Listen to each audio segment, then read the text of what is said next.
దేవుని మందిరంలో కూర్చొని దేవుని సందులో ప్రార్థిస్తూ ఆయన అన్న మాటల్లో ఒకటి, దేవుని యొక్క ప్రత్యేకతను, దేవుని యొక్క దైవత్వాన్ని గ్రహించిన దావీదు దేవుని స్తుతిస్తున్నాడు ఒకటి. రెండవది, పూర్వీకులైన ఇశ్రాయేలును దేవుడు ప్రత్యేకపరిచి నిర్ధారణ చేసుకున్నాడు. నా ప్రజలు, నా జనులు, నా సొత్తు అని నిర్ధారణ చేసుకున్న జనాంగాన్ని బట్టి దేవుణ్ణి స్తుతిస్తున్నాడు. ఆ తర్వాత తానుకు చెప్పుకుంటున్నాడు, అయ్యా నన్ను ఎంతగా హెచ్చించుటకు నేను ఎంతటి వాడిని, నా కుటుంబము వాడిది. ఇప్పుడు దావీదు తన గురించి చెప్పుకుంటున్నారు. అందుకే దేవుని దగ్గరికి వచ్చాక తప్పనిసరిగా ఎవరి గురించి చెప్పాలి? మన గురించి మనం చెప్పుకోవాలి. మన గురించి మనం దేవునితో మాట్లాడుకోవాలి. మన గురించి మన సంగతి చెప్పుకోవాలి. దేవుడు అప్పుడు మనల్ని అంగీకరిస్తాడు, మనల్ని ఆశీర్వదిస్తాడు. కనుక దావీదు తన గురించి చెప్పుకుంటున్నాడు. తన గురించి చెప్పుకునే ముందు దేవుని యొక్క దైవత్వాన్ని గురించి జ్ఞాపకం చేసుకున్నాడు. ఇశ్రాయేలును దేవుడు ప్రత్యేకించి నిర్ధారణ చేసిన జనాంగమైన దేవుని ప్రజలను బట్టి దేవుని సందులో జ్ఞాపకం చేసుకుంటున్నాడు. ఇప్పుడు తన గురించి తాను చెప్తున్నాడు, అయ్యా నన్ను ఎంతగా హెచ్చించుటకు నేను ఎంతటి వాడిని, నా కుటుంబము ఏ పాటిది, నేను గాని నా కుటుంబము గాని యోగ్యమైనది కాదు. కృపతో నన్ను ఇలా హెచ్చించావు, నన్ను ఈ స్థితిలో ఉంచావు, నీకు వందనాలు.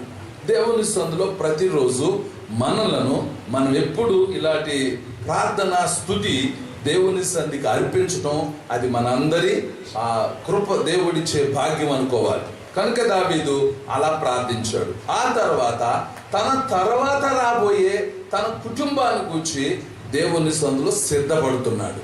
మంచిదే, ఇప్పుడు మనం ఈ స్థితిలో ఎలా ఉన్నాం, మంచిదే. కానీ మన తర్వాత దినాలు ఎలా ఉంటావో మనకు తెలియదు. కానీ మనము చేయాల్సిన ప్రార్థన దావీదు మనకు నేర్పుతున్నాడు.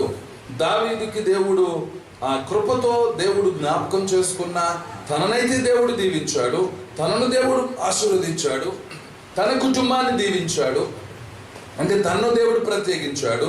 ఇప్పుడు తన కుటుంబం గురించి, రాబోతున్న తరాల గురించి దావీదు దేవుని సందులో ప్రార్థిస్తూ జ్ఞాపకం చేసుకుంటున్నాడు. ఇది దావీదు దేవుని సందులో చేసిన విజ్ఞాపనలు.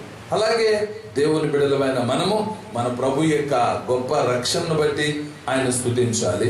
మనకంటే ముందుండి రక్షణలోకి మనలను దేవుని యొక్క ఆత్మీయ కృపకు మనం పాత్రులుగా చేసిన ప్రభు కృపను జ్ఞాపకం చేసుకోవాలి. రెండవది, దావీదు వలె మనలను మనం దేవుని దగ్గర సిద్ధపరచుకోవాలి. ఆ తర్వాత మన కుటుంబాన్ని, మన బిడ్డలను ప్రభువుకు ప్రతిష్ఠులై ఉండాలని మనము వారి కొరకు తప్పక ప్రార్థించాలి. ప్రార్థన. ప్రేమ కలిగిన మా ప్రియ పరలోకపు తండ్రి, మీకు స్తోత్రాలు. దావీదు దేవాను తాను కలిగి ఉన్న దేవుని కృపను బట్టి స్తుతిస్తున్నాడు. ఇశ్రాయేలు నిర్ధారణ గురించి మాట్లాడాడు, తన గురించి మాట్లాడుకున్నాడు. ఇప్పుడు తాను చేయాల్సింది తాను నిలబడాలి.